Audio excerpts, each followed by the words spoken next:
सांगली जिल्ह्यातील विटा येथे यूट्यूब पत्रकार प्रसाद मिसाळ व वृत्त निवेदिका सुषमा विजयकुमार जोशी यांच्यावर झालेल्या हल्ल्याचा व्हॉइस ऑफ मीडिया शाखा कवठेमहांकाळ यांच्यातर्फे निषेध करण्यात आला.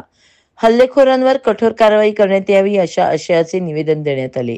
मंगळवार दिनांक 11 फेब्रुवारी रोजी यूट्यूब पत्रकार प्रसाद प्रकाश मिसाळ व वृत्त निवेदिका सुषमा विजयकुमार जोशी यांच्यावर रात्री सुमारे 7:45 वाजण्याचे सुमारास त्यांच्या कार्यालयात घुसून कोयत्याने हल्ला करण्यात आला. यामध्ये प्रसाद मिसाळ हे गंभीर जखमी झाले. या घटनेचा व्हॉइस ऑफ मीडिया शाखा कवठेमहांकाळ यांच्यातर्फे निषेध व्यक्त करण्यात आला. याबाबत पत्रकारांवर होणाऱ्या हल्ल्यासंदर्भात हल्लेखोरांवर कठोर कारवाई करण्यात यावी अशा आशयाचे निवेदन तहसीलदार व पोलीस निरीक्षक कवठेमहांकाळ यांना देण्यात आले. यावेळी व्हॉइस ऑफ मीडिया शाखा कवठेमहांकाळ तालुका अध्यक्ष मुकेश बनसोडे, उपाध्यक्ष जगन्नाथ सकट, लक्ष्मण सरगर, विशाल वाघमारे, चंद्रकांत जगताप, गणेश पाटील, विद्याधर लोंढे यांच्यासह व्हॉइस ऑफ मीडिया शाखा कवठेमहांकाळ सर्व पदाधिकारी उपस्थित होते.